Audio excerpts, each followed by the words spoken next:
उपस्थितियों में बैठे ब्रह्मचारीगण, मेरे मित्र और सभी शिविरार्थियों, ये शुरुआत में ही जो परिचय करा दिया, इतना सुंदर परिचय करा दिया, इतना अच्छा परिचय करा दिया कि अपने आप में डर लगने लगा कि मैं कब बोलना सीखूंगा ऐसा। क्योंकि बोलने में सचिन तेंदुलकर मैत्रनाती है, बस अपना सेंचुरी मारते रहते और सामने वाले प्रेक्षक हर उनकी बॉल को जिस तरीके से वो डील करते हैं उसका आनंद लेते रहते हैं। तो मुझे भी लगा और हो जाए और होते रहे तो ज़्यादा अच्छा है। तो परिचय का मज़ा नहीं आ रहा था, उनके बोलने का मज़ा आ रहा था। और निश्चित ही आप लोगों को भी उसमें एक धम्म ही मिल रहा होगा, एक उसमें उनके बोलने में ही एक उनकी महान मित्रता झलकती होगी, उनके बोलने में ही एक तरीका का जो अपने दोस्तों के प्रति का प्रेम है, स्नेह है, वो दिखाई देता होगा। ये अक्सर ऐसा करने वाले लोग हमको दिखते नहीं, कभी कभी ऐसे लोग होते हैं परिचय देने में वो बहुत कंजूसी भी कर लेते हैं या अपनी तारीफ पे पुल बांध लेते हैं, मगर यहाँ दिखाई देता है कि धम्म है और धम्म जो जी रहे हैं वही उजागर हो रहा है, वही एक प्यार मिल रहा है और बहुत बरसों से साथ में है। दोनों के एकदम काले बाल थे, हमारे दोनों के एकदम काले बाल, मुश्किल से ढूंढने को मिलता था सफ़ेद। उस जमाने के दोस्त हैं हम लोग, उस जमाने से वो मेरे शिक्षक हैं। मैं जब उन्होंने जिक्र किया कि मैं प्रशिक्षण के लिए गया तो मैं उनसे प्रशिक्षण लिया हूँ, उनसे डांट खाई है, उनसे शाबाशी मिली है, उनसे नाराज़ी नहीं मिली, मगर यानी कहीं पर भी उन्होंने मुझे अपने आप में भाई मैं तुझसे नाराज़ हूँ तो बात नहीं करूँगा, ये वाला कभी हिस्सा नहीं देखा और उठने मनाने की हरकत नहीं हुई हम में। तो हरदम ही एक बेझिझक एक दूसरे के बारे में बोलने का जो साहस उन्होंने परिस्थिति में उपलब्ध करके बोलने का अवसर दिया, इससे हमारी मित्रता और गहरी हो गई और उस गहराई की मित्रता में अब बड़ी सहजता आ गई, एक आसानी हो गई और इसकी कोई कीमत नहीं है दोस्तों। और ऐसा दोस्त मिलना अपने आप में बड़ी कमाई करने का जो लाभ होता है उससे कई गुना ही है। तो मुझे बड़ी खुशी हो गई कि मेरी लिस्ट मित्रता की उनसे कम है। मैंने उनके दोस्तों के लिए एक क्लब बनाया था, उसका नाम रखा था MFA, मैत्रीनाथ फ्रेंड्स एसोसिएशन, और मैं उसका सेक्रेटरी हुआ करता था। तो अभी भी हूँ, इसी तरीके की हमारी दोस्ती होती है और बड़ा अच्छा होता है कि कभी वो किसी नए आदमी से मिल रहे हो और मैं वहीं हूँ तो कभी ऐसा नहीं हो कि भाई उसको मेरा परिचय नहीं करा दे, हो मेरा परिचय करा देंगे, मैं उनका परिचय, ये बहुत आसानी से होता है। वहाँ किसी भी प्रकार की रुकावट, कंजूसी या दिखावा नहीं होता, बहुत आसानी से हम दोनों दोस्त हैं और तुम भी हमारी उस मैत्रीनाथ फ्रेंड्स एसोसिएशन में आ सकते हो बिना फीस दिए। तो वो वेलकमिंग होता है, तो बड़ा अच्छा लगता है। और ऐसे एक अनुभवी व्यक्ति अगर हमारे लिए कोई शिविर लेते हैं और वो शिविरों के लिए हम लोग समय निकाल के जा पाते हैं तो ये हमारे लिए बहुत ही बड़ा एक पुरस्कार है, हमारे मिलने वाला एक नया तोहफा है। और वो तोहफे का विषय उन्होंने बड़ा अच्छा चुना है, डॉक्टर बाबा साहेब आम्बेडकर की विरासत। ये विरासत देने वाला भी बाबा साहब को जानने वाला होना चाहिए, ये विरासत क्या होती है उसको समझने वाला भी होना चाहिए और वो ही आदमी विरासत दे सकता है। वरना हम देखते हैं कि हमारे माता पिता ने कमाया हुआ धन हमको मिल जाता और फिर हम उसको बड़े आसानी से सहजता से ले लेते हैं और फिर बोलते हैं कि ऐसा कौन सा किया यार उन्होंने। वो मेरे दोस्त के भी माता पिता ने दिया है। एक लड़की थी मेरे से संपर्क करते, बोले पापा ने बहुत मारा मुझे, मेरे पास में आई, आप समझा दो पापा को। तो मैंने बोला ठीक है बेटा, कुछ बोला नहीं, कुछ तेरे पापा ने किया क्या, तूने क्या किया, कुछ बोला नहीं। तो वो बोली अरे आप पूछ भी नहीं रहे मेरे से कि मेरी गलती क्या थी या उनकी गलती क्या थी। तो मैंने बता बेटा तेरी इच्छा होगी तो। बोले मेरा ये हुआ कि मैंने जो घर से फ़ोन किया उसका बिल 5,000 आया, उसके लिए मार दिया। बोले तो बोले 5,000 रुपये, मेरी सहेली का तो 10,000 आता है। यानी ग्रांटेड ले लेना कि मेरे पिताजी जो मेरे लिए दे रहे वो नथिंग। तो वो बच्चे अपने पूर्वजों की वसीयत, पूर्वजों का इनहेरिटेंस, पूर्वजों का जो दिया हुआ कुर्बानी है उसको नज़रअंदाज करेंगे। और दोस्तों आज के ज़माने में परम पूज्य डॉक्टर बाबा साहब अम्बेडकर के बारे में यही दिखाई देता है।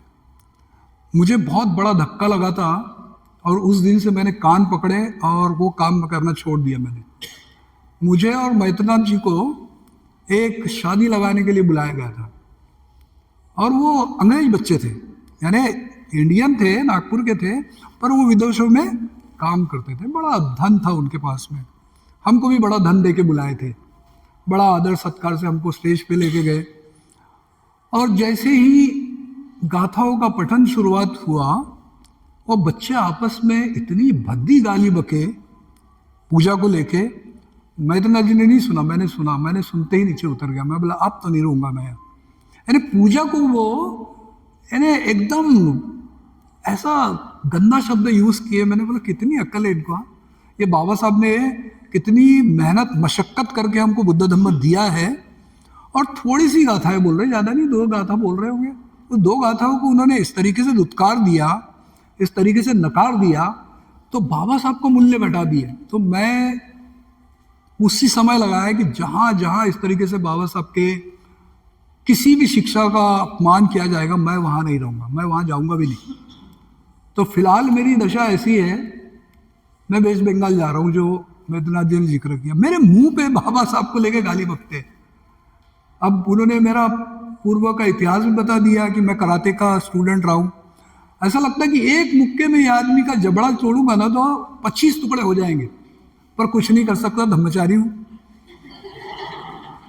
क्या करेंगे भैया, ठीक है भैया गाली बको बको, अब जितनी अकल है उतना बोलेंगे। पर बुरा लगता है इस बात का कि यार यानी बाबा साहब को समझाने वाले लोग ही नहीं रहे, उनका दोष नहीं है फिर। तो इस तरीके से हमको बाबा साहब समझेंगे नहीं तो विरासत क्या समझेगी। तो ये बहुत ही काबिल ऐसे लीडर हमको इस शिविर के लिए मिले और मुझे बड़ा अच्छा लगता है जब भी उनके शिविर कहीं भी हो, मैं वहाँ उपस्थित रहने की कोशिश करता हूँ, पर एक शिविरार्थी के रूप में।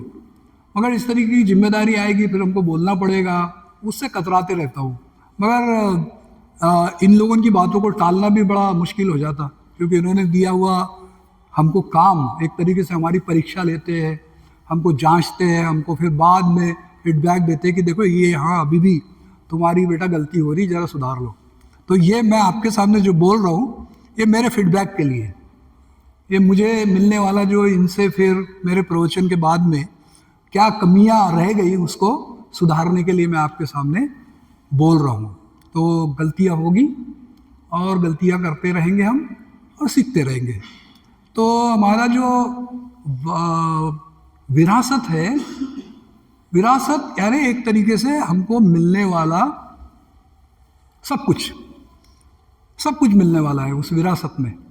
तो सबसे पहले हमको जो मिलेगा वो कहीं तो भी ऐसा मिलने के बाद में उसका तुरंत इंटरेस्ट आना चालू नहीं होगा, तुरंत उसका कुछ फायदा होगा ऐसा दिखाई नहीं देगा, क्योंकि वो कोई ठोस वस्तु नहीं है, क्योंकि वो कोई भी ऐसा ढांचा नहीं है, क्योंकि कोई भी ऐसा वो प्रारूप नहीं है, आकार नहीं है उसको। वो विरासत हमको मिली। आज एक लड़की मेरे को पूछ रही थी कि ये विरासत क्या होती है, किस तरीके की होती है विरासत। तो मैंने उनको बोला कि अपनी मानसिकता को विकसित करने के जो विचार हमको मिलते वो विरासत है, बाकी तो विरासतें हमको घर पे ही मिल जाती। मैं अक्सर ये हमारे जो प्रशिक्षणार्थी है इनको 5 हिस्सों में बांटता हूँ, 5 इंस्टीट्यूशन में इनका विभागनी करता हूँ। पहला इंस्टीट्यूशन मैं देखता हूँ फैमिली है, परिवार,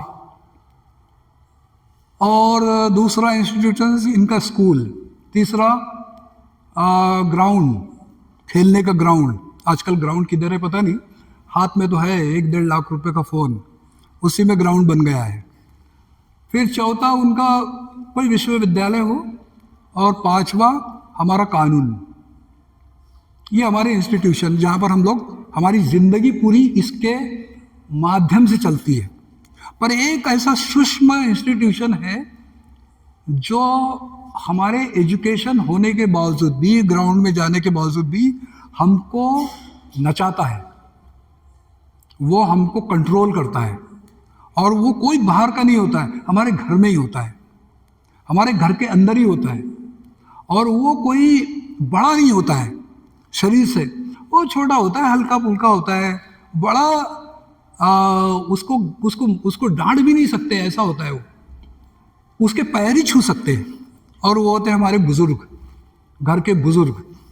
ये बुजुर्ग है ना, तुम कितने लिखे पढ़े हो, तुम कौन सा काम करते हो, तुम कितने धर्मचारी हो, धर्म का आचरण हो, उससे कोई मतलब नहीं। तुम्हारी शादी जब होगी ना, तो तुम्हारी बीवी के लिए कपड़े वो तय करता है, और सब लोग मानते हैं उसको। हाँ, इन्होंने बोला, इनकी बात तो मानना ही पड़ेगा। शादी किधर करना है वो तय करेगा, तुम्हारे बच्चे का नाम क्या होगा वो तय करेगा। और पूछ के कहाँ से आएगा, वो उसके दिमाग में जो हिंदू मानसिक अवस्था है उसको लेके आएगा, और वो तुम पर थोपेगा। तो सारे इंस्टीट्यूट, स्कूल में जाएंगे, वो टीचर पढ़ाएगा साइंस, और उसके हाथ में कलावे बांधे रहेंगे, उसके माथे पे टीका रहेगा या पीछे में चुटी रहेगी। तो तुम लोग क्या पढ़ रहे हैं उस आदमी का, वो विज्ञान, वो गणित, वो पॉलिटिकल साइंस नहीं पढ़ रहे, उसका पूरा व्यक्तिमत्व पढ़ रहे हैं। और उसके वजह से हमारा जो विरासत पाने का जो हमारा सीधा सरल माध्यम है, वो बहुत ज़्यादा सम्मिश्र है।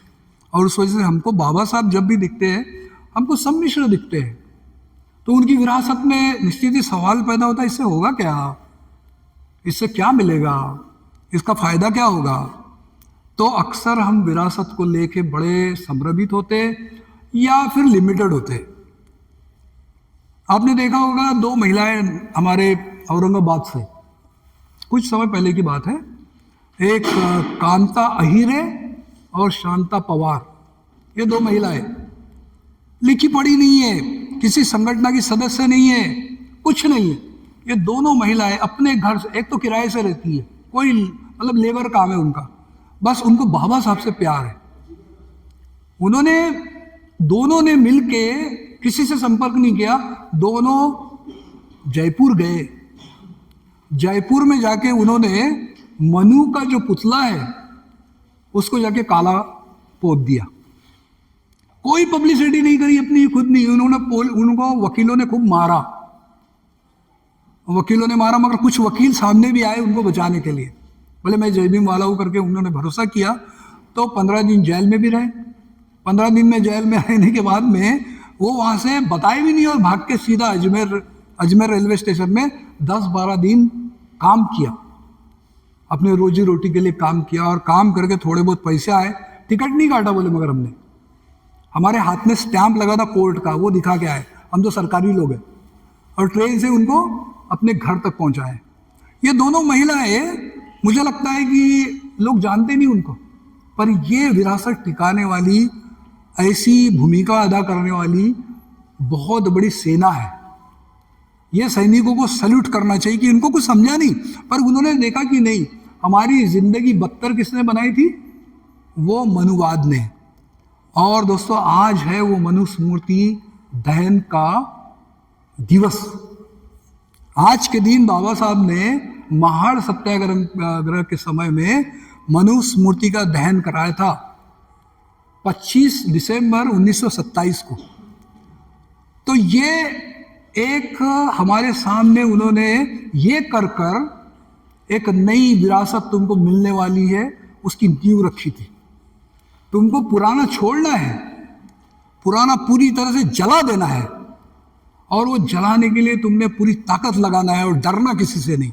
ये हौसला वो जलाने के बाद इस समाज को उन्होंने दिया है। अगर इसको नज़रअंदाज कर दे हम, और कितनी भी बड़ी इमारत बना दे, तो उसकी नींव बड़ी कमज़ोर होगी। उसका नींव का कोई, यानी नींव अगर कमज़ोर हो तो बिल्डिंग कितनी भी बड़ी हो ढह जाएगी। वो खाली दिखावे का एक नमूना होगा, पर किसी भी धक्के से वो गिर जाएगी। इसलिए हमारा आधार जो है, नींव है उस विरासत की, हमको जानना चाहिए, हमको पहचानना चाहिए। और जब हम अपनी विरासत की नींव को पहचानेंगे तो विरासत को जतन करने की, विरासत को और मजबूत करने की और उस विरासत को दूसरों तक के पहुंचाने की जिम्मेदारी फिर हम लोग ले सकते हैं। तो ये विरासत की नींव क्या है? तो ये विषय जो उन्होंने चुना है ना, शील समाधि प्रज्ञा, ये है नींव है, ये उस विरासत की नींव है। अगर ये नींव कमजोर रही ना तो हमारे पास में बहुत कुछ आ जाएगा, पर हम उसको बना के नहीं रख सकते। एक अच्छा धम्म सेवक होने के लिए या एक अच्छा इंसान होने के लिए बाबा साहब ने बुद्ध और उनके धम्मों में बताया कि वो जो व्यक्ति है, जो इंसान है, जो अच्छा जीना चाहता है, उसको नीतिमान होना चाहिए, वो प्रामाणिक होना चाहिए और बुद्धिमान होना चाहिए। यानी ये क्राइटेरिया बड़ी सिंपल है।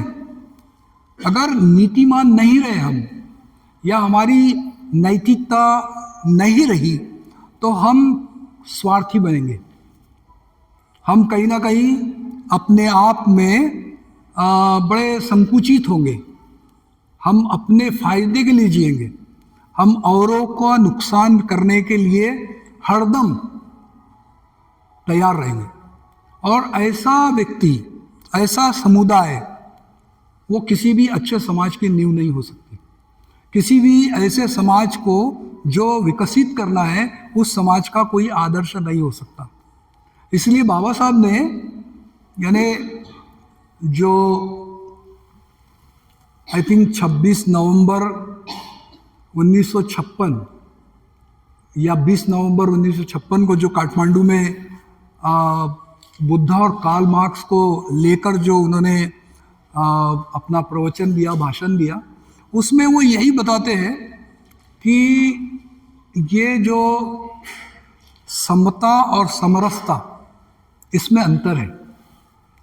कम्युनिज्म समरसता चाह रहा है और बुद्धिज्म समता चाह रहा है। अब ये समरसता क्या है, ये हमको समझना जरूरी है। समरसता यानी, मान लो आपने, अब तुम्हारी भाषा में क्या बोलते हैं मालूम नहीं, मैं अपनी भाषा में बोलता हूँ। ये जो एक चिवड़ा बनाते ना अपन, ये सामने वाली बाई जो चिवड़ा बनाती है, आप लोग कभी कभी खा लेते हो। वो चिवड़ा कैसा बनता है? उसमें मुरमुरा होता है, उसमें चना होता है, उसमें फल्ली दाना होता है, उसमें मिर्ची होती है, उसमें धनिया होता है, और उसमें वो हरा वाला प्याज होता है। अब भाई मैं और मैत्रीनाथ जी बैठे हैं, तो मुझे फल्ली दाना अच्छा नहीं लगता, उनको चना अच्छा नहीं लगता। हमारे में और एक बंदा आता है, उसको ये दोनों अच्छे लगते हैं, पर मुरमुरा अच्छा नहीं लगता। फिर एक को मिर्ची अच्छी नहीं लगती, एक को ज़्यादा धनिया है वो अच्छा नहीं लगता, एक को प्याज है। तो सब अपने अपने तरीके से उस चिवड़े से अपनी अपनी बात को निकाल सकते हैं।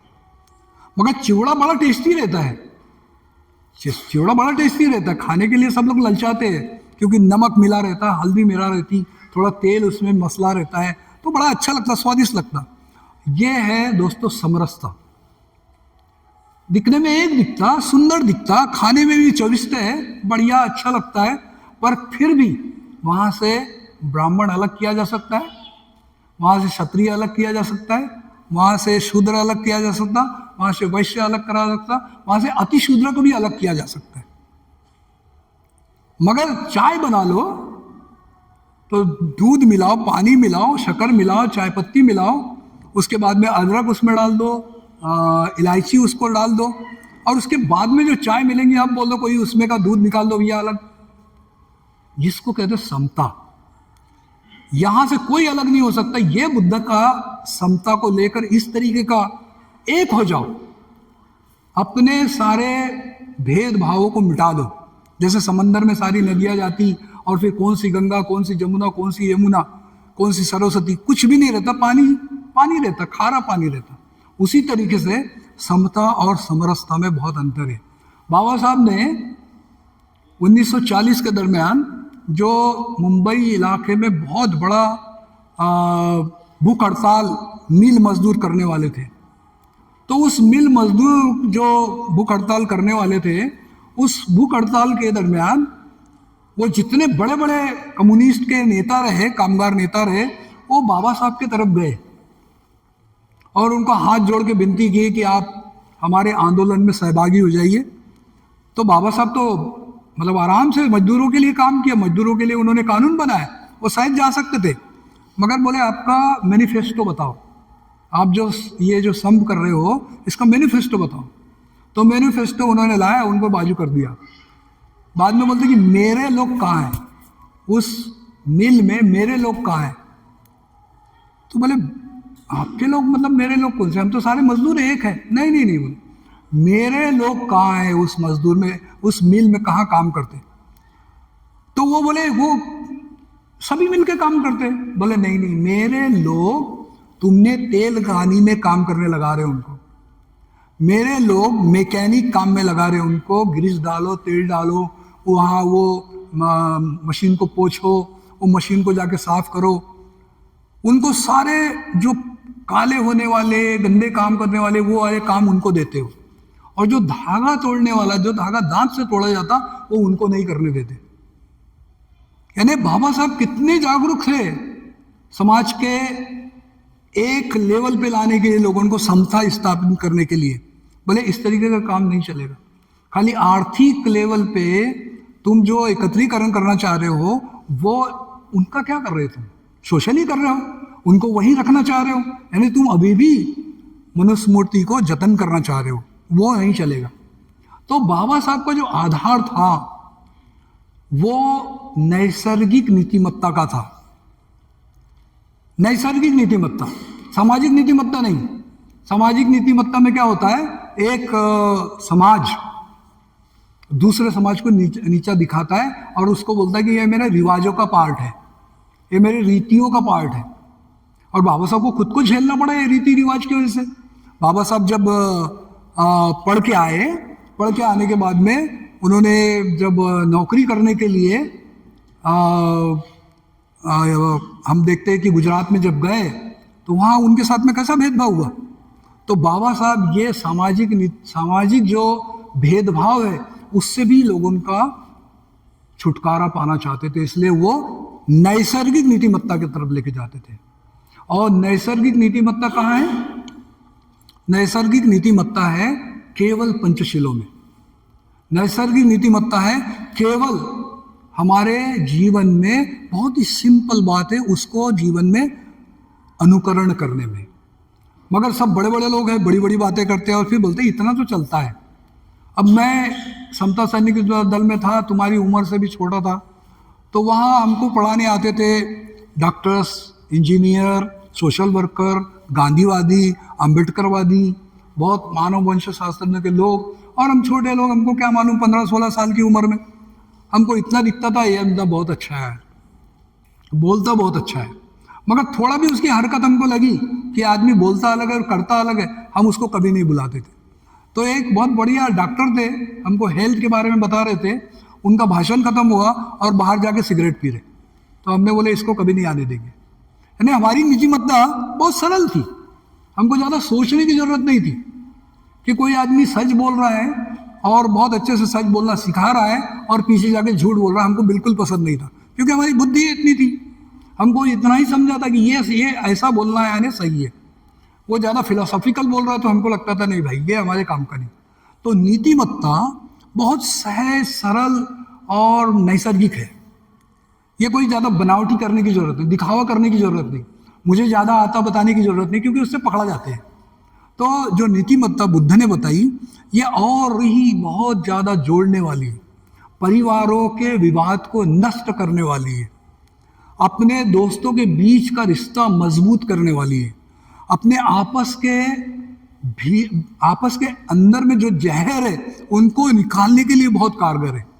इसीलिए इसको कहा गया ये आधार है, ये वसीयत का, हमारी विरासत का एक आधार है। अगर ये आदमी के पास में आधार ना हो तो समझ लेना वो आदमी कभी भी बिक जाएगा। वो आदमी सभी कभी भी हमारे साथ चलते चलते कब धोखा देगा पता नहीं। ये लोग बड़े धोखेबाज होते हैं, इनके ऊपर कभी भरोसा नहीं किया जा सकता है। ये अपना जीवन तो बर्बाद करते हैं, औरों का भी जीवन बर्बाद करते हैं। और इसीलिए ये प्रशिक्षण लेने के लिए बहुत जद्दोजहद करना पड़ता, मगर बहुत मेहनत करनी पड़ती है। आसानी से पंचशीलों का आचरण नहीं होता, क्योंकि बाहरी जो जीवन है, बाहरी जो हमारे समाज का जो जीवन है या हमारे दुनियादारी का जो जीवन है, वो बड़ा लुभावना है और बड़ा लचीला है, बड़ा आकर्षक है और बड़ा मुजोर है। गलती भी होगी तो तुमसे तो कमी हुई भाई, हम तो थोड़े ठीक है, वो पड़ोसी तो देखो उससे भी ज़्यादा खराब है। यानी बड़ा यानी क्या कहते हैं उसको, बुद्धिवादी भी करने के लिए हमको मौका देता है। मगर जो सही में आचरण करते हैं वो थोड़े रूठ लगते, थोड़े कड़क लगते, थोड़े अनचाहे लगते, थोड़े कड़वे भी लगते। ऐसा लगता नहीं नहीं ये आदमी के साथ में नहीं रहना चाहिए। मगर बुद्धिज्म इस तरीके का दूर भगाने वाला, दूर करने वाला नहीं है, बड़ा करीब से, बड़ा आकर्षित करने वाला है। मैं तो बड़े क्या कहते हैं उसको, बड़े खराब वातावरण से आया हूँ। मेरी मानसिक अवस्था इतनी अच्छी मतलब बनी सकती थी, मुझे गारंटी नहीं थी। मैं जब त्रिरत्न बौद्ध महासंघ के आंदोलन में आया तो आपको बता सकता हूँ मैं कि मतलब मुझे लगा कि मैं नहीं बदलने वाला हूँ, ये अपने बस का रोग नहीं भाई। हाँ, अपन दूसरे के लिए सब कुछ कर सकते, पर अपने बदलना का बड़ा मुश्किल है, क्योंकि खाने की लत बहुत खराब थी, बहुत ज़्यादा मतलब मौज मस्ती, यानी बहुत मस्ती, बहुत खेल कूद। तो इसमें ये सब मतलब एक तो भाई ध्यान साधना करो यार, ध्यान साधना कौन करता है यार, तो ध्यान साधना करो, उसके बाद में फिर शिलों का आचरण करो।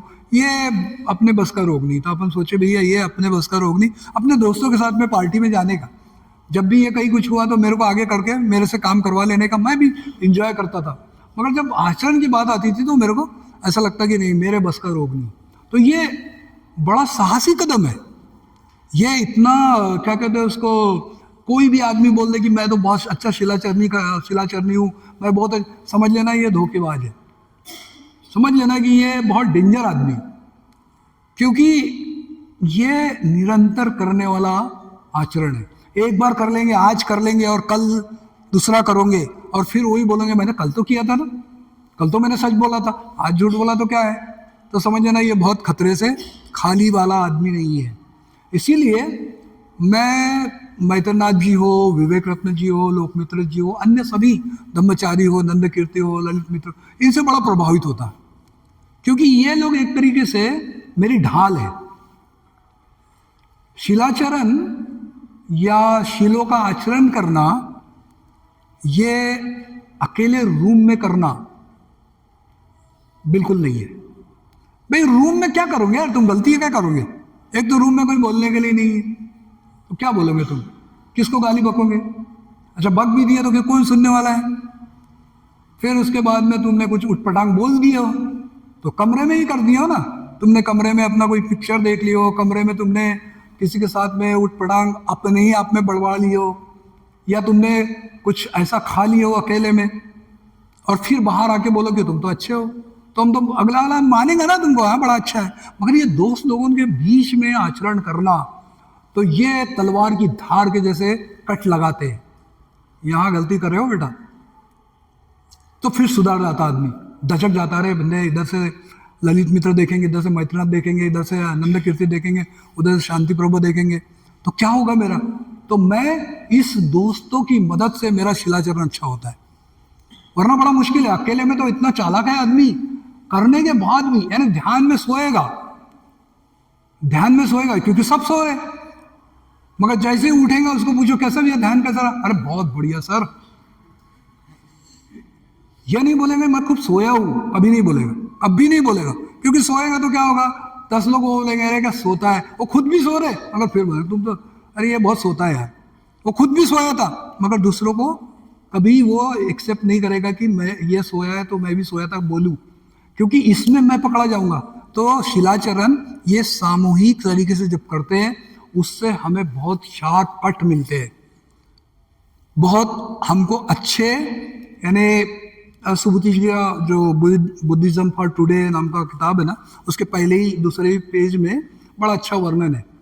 वो बोलते हैं कि पत्थर, सब छोटे छोटे पत्थर इकट्ठा करो और इकट्ठा करके अपने हाथ में रखो, या फिर एक छोटे से पोटली में डाल दो और उसको हिलाओ, पत्थर को ऐसे घिसो अपने हाथ में रख के। क्या होता है, पत्थर की धूल निकल जाती, और पत्थर आपस में एक दूसरे को जब टकराते हैं तो कुछ पत्थर जो कमजोर होते टूट जाते, और कुछ पत्थर आपस में टकरा के बड़े अच्छे शेप देते, तो हो सकता है एक आधा हीरा निकल जाए।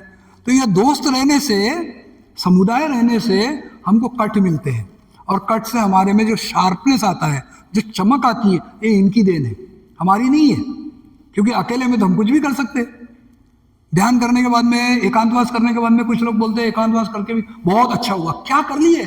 सोया था, खाया था, आराम किया, ध्यान किया, पूजा किया, खत्म। और क्या, और क्या करना पड़ता? अरे तेरे मानसिक अवस्था में कुछ हुआ था क्या?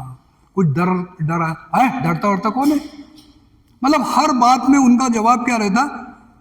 मैंने अपने आप को जाना ही नहीं, मैंने अपने आप को खोजा ही नहीं, तो झूठ बोलते हैं। इसलिए दोस्तों, अपनी नींव जब बनाना है ना, तो कारागिर बहुत जरूरी है, कल्याण मित्रों का सहारा बहुत जरूरी है। और उन कल्याण मित्रों को, दोस्तों को अपने पास रखो, क्योंकि हम इतने सक्षम नहीं है, हम इतने मजबूत नहीं कि मेरे को कोई फर्क ही नहीं पड़ता है। समझ लेना वही धोखा है, समझ लेना वही मैं धोखा देने जा रहा हूं अपने दोस्तों को। मैंने मेरे ख्याल से आज तक एक भी पिक्चर अकेले नहीं देखा। मैंने आज तक अकेले जाके किसी होटल में चाय नहीं पिया, या मैं कहीं पर भी गया हूँ, पूजा लेने गया हूँ, कभी कहीं किसी काम पे अकेला नहीं गया, कोई ना कोई मेरे साथ रखा। क्योंकि मेरे को मालूम है, बहुत चालाक हूँ मैं, बहुत स्मार्ट हूँ, कब क्या कर लूंगा पता नहीं। हाँ, अभी दिखने में बुढ़े हो गए अपन, पर माइंड तो शार्प है, तो कब क्या होगा क्या पता। इसलिए दोस्तों को अपने साथ में मैं बना के रखा। और ये प्रशिक्षण मैथनाथ जी ने दिया हमको, ये नींव उन्होंने रखी, वो नींव को तराशने का, नींव को पानी देने का, सींचने का काम मैं अपने दोस्तों की मदद से कर रहा हूँ। और ये शिलाशरण, थोड़ा उसकी बात कर लेते हैं। मैं इधर उधर ही भटक रहा हूँ और तुमको उसमें मतलब भटका भी रहा हूँ, मगर मेरी जो आपको बताने का जो मेरा एक तरीका है, वो तरीका है कि आपकी नींव और शील हमारी नींव है, ये समझाने के लिए प्रयत्न कर रहा हूँ। एक बड़े भिक्षु आए थे, मैं नाम भूल गया उनका, और यहाँ थोड़ा बहुत खाली पीली बेकार में बैठा हुआ नागमित्र रहता है, तो बोल दिया नागमित्र इनका अनुवाद करने धम्म सेकिया के उसमें चले जाओ। तो मैं चले गया। अब वो अंग्रेज भिक्षु, अमेरिका, तो उसने बोला कि Nagamitra I will speak about the Panchsheela. मैं बोला फिर तो लंबा हो जाएगा तुम्हारा, एक तो भिक्षु हो, लंबा बोलोगे तुम, मेरे पास टाइम नहीं इतना लंबा ट्रांसलेशन करने का, 1 घंटा दूंगा मैं आपको। बोले आई विल स्पीक ओनली 10 मिनट्स। मैं बोला यार कमाल है, इतना शॉर्ट कैसा हो सकता है? तो बोले no I will speak for 1 hour. बोला हाँ ये ठीक है, तुमको भी खाना हजम थोड़ी होगा इतना कम बोलने में। तो बोले हाँ आई विल स्पीक। तो उन्होंने पंचशील का जो महत्व बताया, वो अपने आप में यानी भंते संरक्षित से मिलता जुलता रहा, या भंते संरक्षित जी ने जिस तरीके से मुझे समझाया, वो उस तरीके से, बाबा साहब ने जिस तरीके से इसका महत्व बताया वो रिलेटेड था, बुद्ध ने जिस तरीके का ये महत्व शिलों का बताया उससे रिलेटेड था। तो मुझे ऐसी बातें बड़ी अच्छी लगती। तो मैंने, वो बोल रहे अब तुम लोग उनकी उम्र में क्या चाहिए? पैसा। पैसा मिला और पैसे की बात कोई करता तो तुम लोग कान खड़े हो जाते, सब पेन वेन बाजू, कापी भी बाजू, और पहले सुनते पैसे की बात है भाई थोड़ा सुन लो। तो वो क्या बोला कि if you practice precepts, 5 precepts, you will be the rich in your life. बस हो गया, कान खड़े भाई, पैसे वाला होने वाला हो तो मैं। पैसा पैसा कैसा कमाना, इसका ज्ञान ये भंते जी देने वाला है। तो एक तो हमारे तत्काल पैसे पाने के लिए खड़े होने वाले जो 2-3 स्टूडेंट थे, उन्होंने फट से खड़े होकर सर आज प्रैक्टिस करेंगे तो कल मिलेगा क्या? तत्काल पूछ लिए। तो बोले हाँ कल मिलेगा। तो वो बड़ा खुश हो गया, फिर आजू बाजू को भी संवार लिया, ठीक से चुप बैठो रे, आज पूरा सुनना है, पैसा लेना है। तो अब मैं रहने से माहौल भी बड़ा अच्छा रहता, कोई ऐसे रिजिड नहीं रहते। कब अपन टीचर नहीं, अपन दोस्त है, तो रिजिड वातावरण नहीं रहता। खुश हो गए बच्चे भी, मतलब पूछो जो पूछना है, मैं तो हूँ। तो उन्होंने बताया दुनिया में सबसे ज्यादा पैसों की बर्बादी, दुनिया के देश के सबसे बड़े देश अमेरिका, फिर उसके बाद में जापान, चीन या फिर भारत, ये सबसे ज़्यादा पैसा बर्बाद शिलाचरण के नहीं करने से कर रहे। पूरे देश शिलाचरण नहीं करने से कर रहे। तो वो कैसा? बोले देखिए, बुद्ध की जो पहली शील है, पानाति पाता वेर मणि सिक्खा पदं समाधियामि, क्या मतलब है इसका? लड़के बोले हमारे तो लड़के पूरा ज्ञान रहता उनको। बोले मैत्री करना, एक दूसरे के साथ में मैत्री करना, बस यही शील है। दूसरा प्राणी हिंसा नहीं करना। तो प्राणी हिंसा नहीं करने से हम सीखते मैत्री करना। तो बोले वेरी गुड। अब बोले अगर मैत्री करने वाला आदमी जो मैत्री करता है वो अपने से करेगा कि दूसरों से करेगा? बोले डेफिनेटली अपने से करेगा। तो जो आदमी अपने से मैत्री करेगा, अपने कपड़ों के बारे में ख्याल रखेगा, अपने खान पान के बारे में ख्याल रखेगा, अपने स्वास्थ्य के बारे में ख्याल रखेगा, अपने ज्ञान को कैसा पाऊँ उसके बारे में ख्याल रखेगा, मेरा समय कहाँ बर्बाद करना है, कहाँ उसका इस्तेमाल, इसका ख्याल रखेगा, तो ये ज़्यादा प्यार करने वाला होगा क्या? बोले निश्चित ही होगा। तो बोले तुम लोग क्या करते हो? सब स्टूडेंट चुप, क्योंकि तुम सबसे ज़्यादा समय जाया करते हो। तो प्यार करते हो क्या अपने आप को? तो बोले नहीं। फिर बोले कि तुम लोग जो अपने कपड़े पहन रहे हो, वो कपड़े कितने हैं तुम्हारी जोड़ी? तो नीचे मुंडी डाल रहे, दूसरे के गिन रहे, अपने नहीं बता रहे।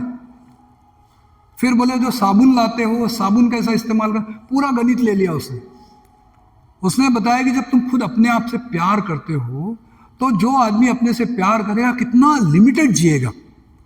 मेरे पास बोले सिर्फ पूरे, मैं अमेरिका से यहाँ तक आया, मेरे पास 3 कपड़े हैं, एक छोटा साबुन है पिछले महीने से चल रही, मेरे पास एक ही रेजर है, मेरे पास में एक ही जूता है, 4 मोजे हैं बदलने के लिए, और 2 अंडर पैंट है, एक को धोना दूसरे को पहनना।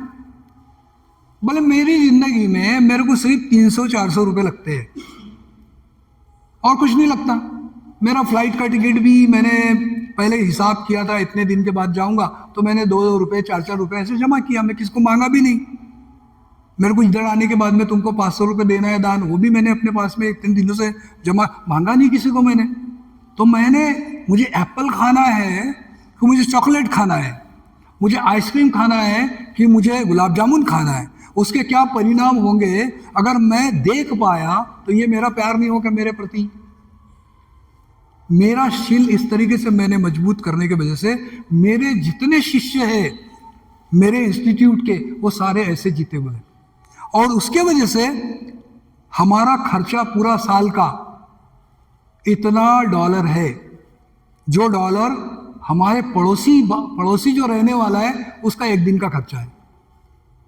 कितनी इकोनॉमी बचाए बोले हमने? किसको मांगने की जरूरत पड़ी क्या? काम करने की जरूरत पड़ी क्या? नहीं पड़ी हमको।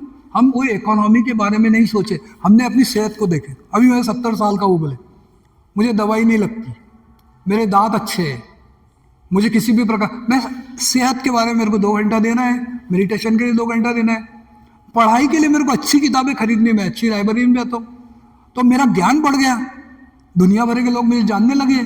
6 महीना दिल्ली में रहा, थोड़ी हिंदी सीख गया, पैसा नहीं लगा बोले।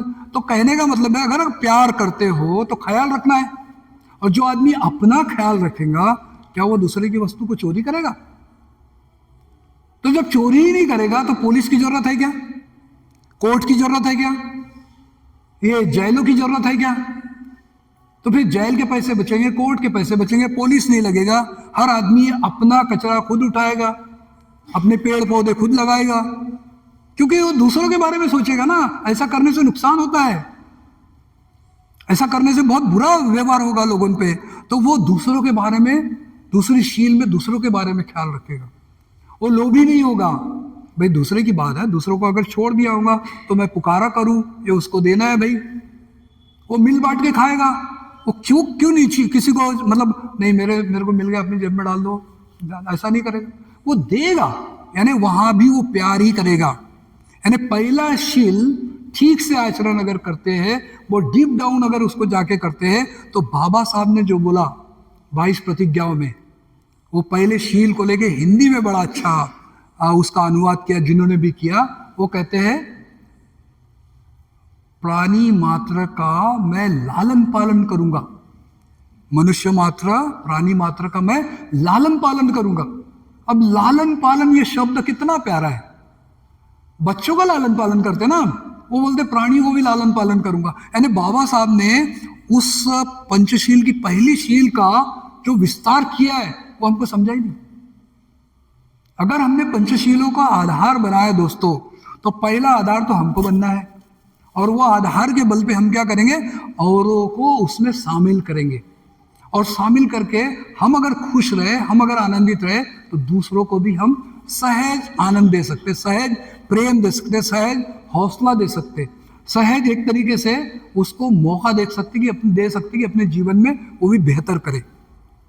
मुझे बड़ी खुशी होती है, हम लोग कितने बुरे दिनों में जिए, मगर मैत्रेयनाथ जी ने हमको हौसला दिया, मैत्रेयनाथ जी ने हाथ पकड़ा, मैत्रेयनाथ जी ने अपने जैसा समझा, और वो समझ के वजह से हमारा हौसला बढ़ा।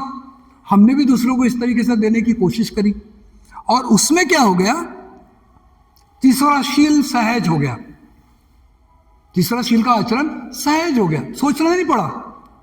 तो तीसरा शील क्या है, सादगी, संतुष्टि।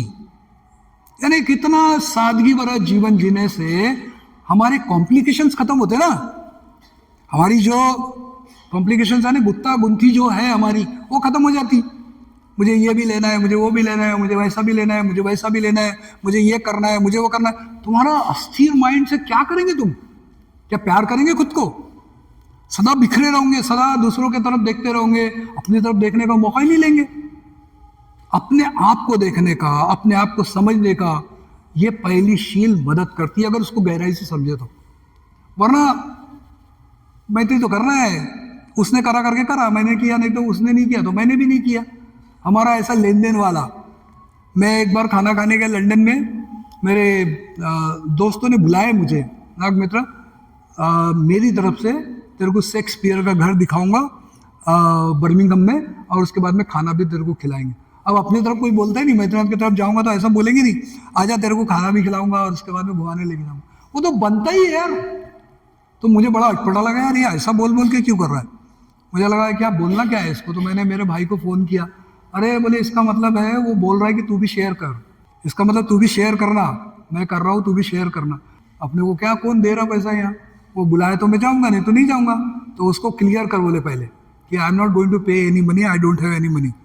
तो बोले फिर जा, तो मैंने उसको वैसे ही बोला, ले दे look team, I don't have any money and if you are agree that then I will कम।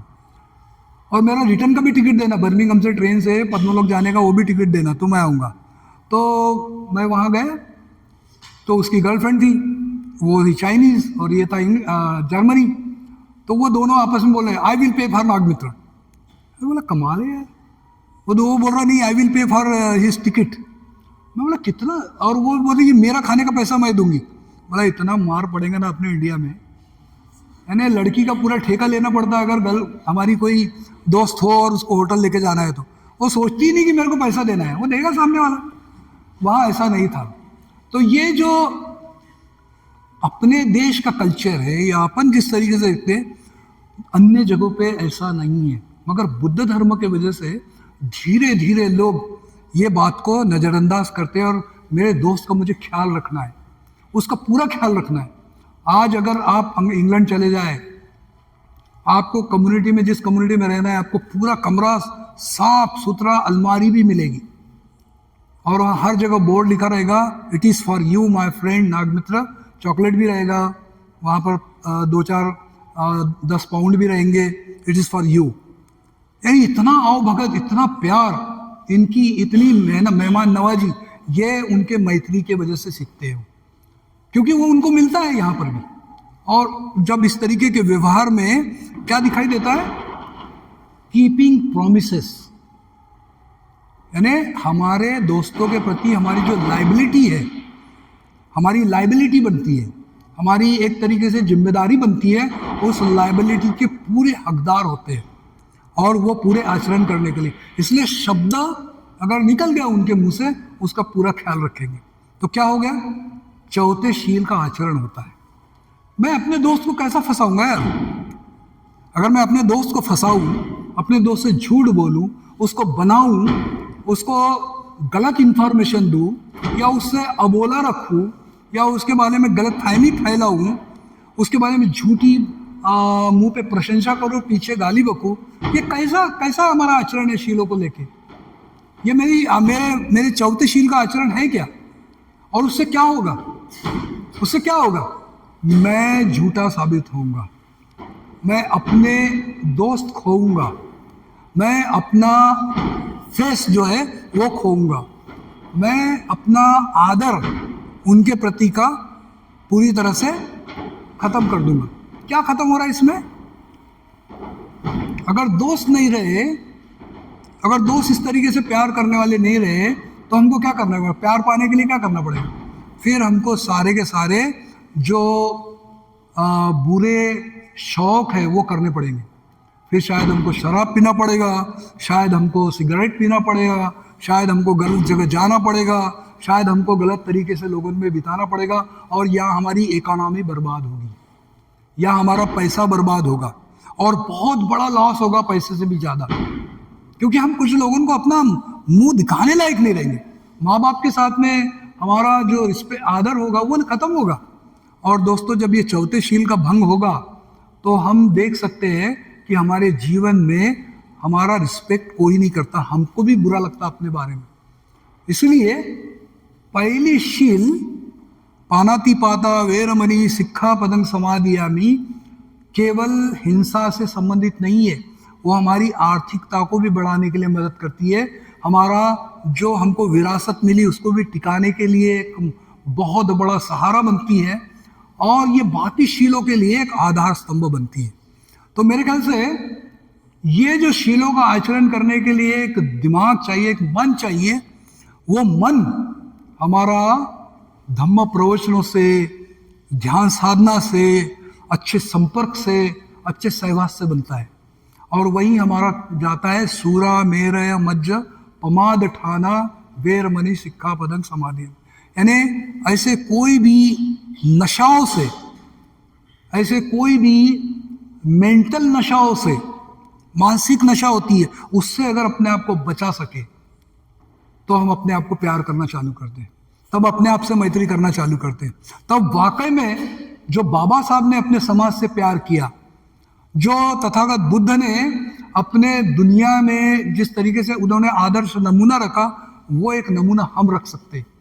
बाबा साहब ने जो हमें विरासत दी, वो विरासत को हम जतन रख सकते, और वो जतन रखना, वो जो जिम्मेदारी है हम पर उन्होंने जो दी है, वो यानी बड़ी सोच समझ के दी है।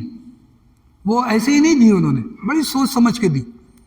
मैंने ये एक वीरान जगह पे उस जमीन को बहुत अच्छे से फर्टाइल कर दिया और उसमें बीज बो दी। एक दिन फसल आएगी, एक दिन फसल आएगी, इस आस पे, इस आशा पे उन्होंने हमको ये धम्म दिया है। ये धम्म देने का जो काम है ना, वो काम जो उन्होंने किया धर्मांतर करने का, वो धर्मांतर करने का मतलब क्या है? सामाजिक व्यवस्था में परिवर्तन लाना। जो हमारी पुरानी सामाजिक व्यवस्था है, वो सामाजिक व्यवस्था में ही परिवर्तन लाना। पहले सामाजिक व्यवस्था क्या थी? हम अछूत थे, हमको बहुत बुरी तरह से लताड़ा पछाड़ा, किसी भी तरीके से हमको कोई सहारा नहीं मिला, हम बेघर थे, हमारी कोई औकात नहीं थी किसी से बात करने की, हमको हौसला दिया। यानी बाबा साहब ने ह्यूमन राइट्स, ये जो अभी प्रिंसिपल बनाए, ये बाबा साहब ने उस काल में ह्यूमन राइट्स के बजाय हमको ह्यूमन बनाया। और ह्यूमन बना के, यानी पहली बात तो यह है कि भाई हमको ह्यूमन करके ट्रीट ही नहीं करते थे, तो हमको तो ह्यूमन बनाया। अब ये ह्यूमन जो बन गए, तो हमारी जिम्मेदारी बनती है और ह्यूमन के पास में पहुंचे, यानी हम मनुष्य है और मनुष्य के पास में पहुंचे। और बाबा साहब ने बड़ा अच्छा एक कोटेशन किया है। वो कोटेशन क्या है? बुद्ध धम्म का प्रचार प्रसार करना सच्ची मानव सेवा है। यानी ये जो शब्द है ना, ये थोड़ा आप नींद में सोच के देखो या फिर ध्यान में सोच के देखो, बुद्ध धर्म का प्रचार प्रसार करना ये सच्ची मानव सेवा है। क्या मानव सेवा कर रहे हैं हम लंगड़ों की सेवा कर रहे हैं, अंधों की सेवा कर रहे हैं, हम बहुत सारे अनाथालय डाल के उनकी सेवा कर रहे हैं। बाबा साहब ने यह नहीं बोला, बाबा साहब ने बोला धर्म का प्रचार प्रसार करना यानी सच्ची मानव सेवा है, यानी मानव के साथ में मानव के जैसा ट्रीटमेंट करना। भाई ये ऐसा दिख रहा है, ये वैसा दिख रहा है, ये फलाने जगह का है, ये ढिकाने जगह का है, वो नहीं, वो मानव है। वो मेरे से रूठा है, मेरे से झगड़ा करता है, वो मेरे से बात नहीं करता, मानव। बाबा साहब ने बोला मानव की सेवा करना है, वो अस्पताल में जाके सेवा नहीं करना है। अरे जो सामने बैठा है उसके तो ठीक से बात कर ले, ठीक से उसको तो जय भीम कर ले, ठीक से उसके साथ में दो बात तो कर ले। ये न्यू बाबा साहब ने हमको उस विरासत के माध्यम से बनाए रखने के लिए हम पर जिम्मेदारी दी है। तो दोस्तों बहुत बड़ी बातें हैं, बहुत सारी जिम्मेदारियां हैं, वह चुनना हमको है कि मेरे बस में कितना है, मैं कितना कर सकता हूँ। ये एक बड़ी कहानी बनते संरक्षित बताते हैं इंद्र की। इंद्र है ना, देवों का देव इंद्र, जो है ही नहीं, पर कथा आई है, उस कथा का जिक्र करते हो। एक बार एक गिलहरी नदी के किनारे जाती थी और अपनी पूंछ डुबाती थी, और उसके बाद में वो आती थी और वो पानी पूंछ में जो लगा है उसको झटका देती थी बाहर, फिर जाती थी, फिर पूंछ डुबाती थी, फिर उसके बाद में बाहर जाकर झटका देती थी, फिर जाती थी, फिर पूंछ डुबाती थी, फिर जाके झटका देती थी। तो इंद्र ऊपर से नीचे उतरा, बोले कि क्या ये मूर्ख प्राणी तू क्या कर रही है? तो बोले मैं नदी को खाली कर रही हूँ। तो बोले तेरे इतने से पूंछ को डुबाने से क्या नदी खाली होगी? अरे बोले करते रहोगे तो हो भी जाएगा। ये हौसला उस गिलहरी ने इंद्र को झुकाने के लिए मजबूत कर दिया। यानी वो गिलहरी भी सिखा सकती है, गिलहरी भी एक उदाहरण देती है कि तुम थोड़ा थोड़ा तो करो यार, जितना होता उतना तो करो, एक दिन हो सकता है चमत्कार हो जाए और आप अपने आप को बदल सको, दुनिया को बदल सको, जो बाबा साहब ने कर दिया। तो मैं उम्मीद करता हूँ मेरे बड़बड़ाने से, इस बड़बड़ाहट में आपको जो भी कुछ अच्छा मिला होगा उसको लीजिए, बाकी का तो अपने आप कहीं और निकल जाएगा। तो बहुत बहुत धन्यवाद। जय भीम, नमो बुद्धाय।